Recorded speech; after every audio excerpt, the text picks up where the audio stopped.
Everyone, study with प्रेक्षा 5483 में आपका स्वागत है। हम कर रहे हैं क्लास 8 हिंदी के आंसर की।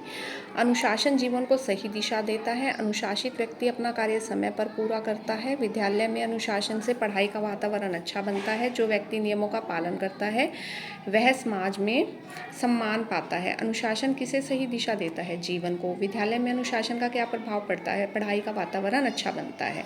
लेखक ने बस की यात्रा कहाँ से कहाँ तक की? शहर से शहर तक की।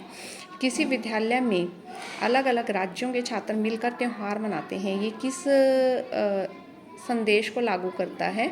विविधता में एकता। लाख की चूड़ियाँ हिंदी के किस विधा के अंतर्गत आता है? कहानी। क्या निराश हुआ जाए निबंध के आधार पर लेखक निराशा से बचने के लिए किस बात पर जोर देता है? आत्मविश्वास और आशावाद पर। कबीर किस प्रकार की भक्ति को श्रेष्ठ मानते हैं? प्रेम और आत्मसमर्पण वाली भक्ति को। लेखक के अनुसार बस की यात्रा कैसी थी? कष्टपूर्ण थी लेकिन रोचक थी। पानी की कहानी पाठ में पानी को जीवन का आधार क्यों कहा गया है? क्योंकि पानी के बिना जीवन की कल्पना नहीं की जा सकती।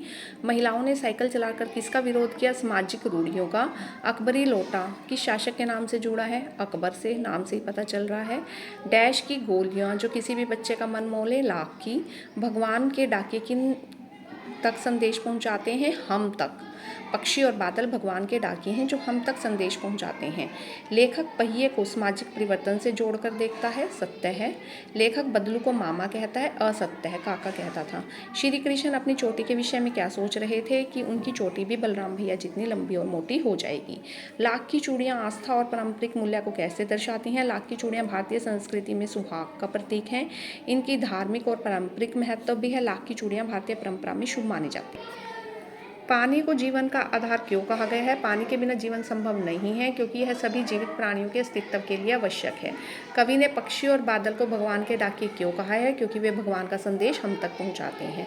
पायल बाजार से फल खरीद रही है। इस वाक्य में कौन सी जातिवाचक संज्ञा और क्यों? बाजार और फल दोनों जातिवाचक संज्ञा है। बाजार से हमें सभी बाजारों का पता चलता है, फल से हमें सभी फलों का पता चलता है। दीवानों की हस्ती कविता से आपको क्या प्रेरणा मिलती है? हमें यह प्रेरणा मिलती है कि हमें जीवन में बिंदास होकर जीना चाहिए, लोगों के सुख दुख में शामिल होना चाहिए, खुशियाँ बांटनी चाहिए। कबीर की साखियों का मुख्य विषय क्या है? कबीर की साखियों का मुख्य विषय ईश्वर की भक्ति, सामाजिक कुरीतियों का विरोध और मनुष्य को सही जीवन जीने की शिक्षा देना है। आज का युग प्राचीन युग से कैसे भिन्न है? आज का युग प्राचीन युग से कई मायनों में भिन्न है। समाज और विज्ञान और प्रौद्योगिकी के विकास के कारण आज के युग में संचार, परिवहन और चिकित्सा के क्षेत्र में अभूतपूर्व विकास हुआ है।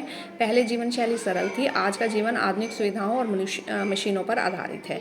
पानी की कहानी निबंध का मुख्य विषय क्या है?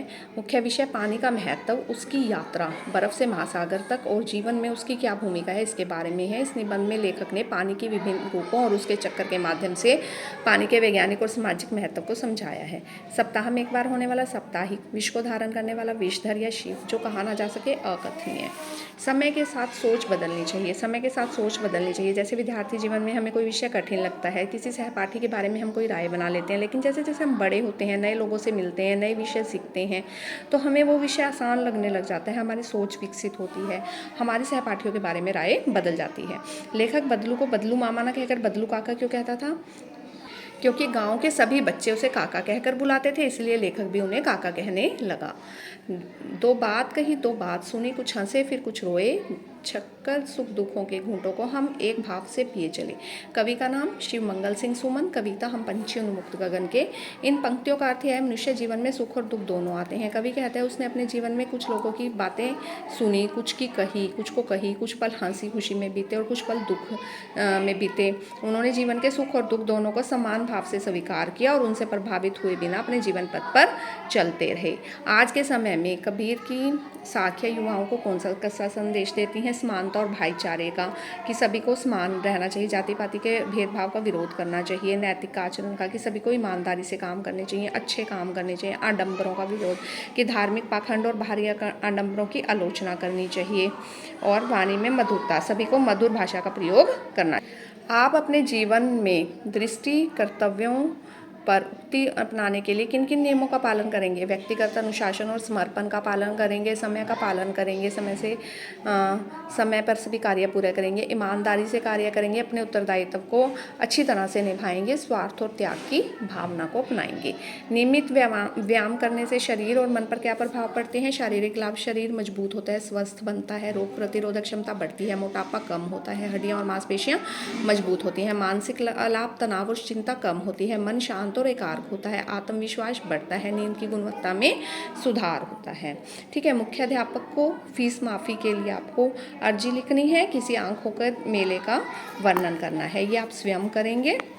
अगर आपको वीडियो पसंद आए आप चैनल को सब्सक्राइब कीजिए, please like share and subscribe. Thank you for watching.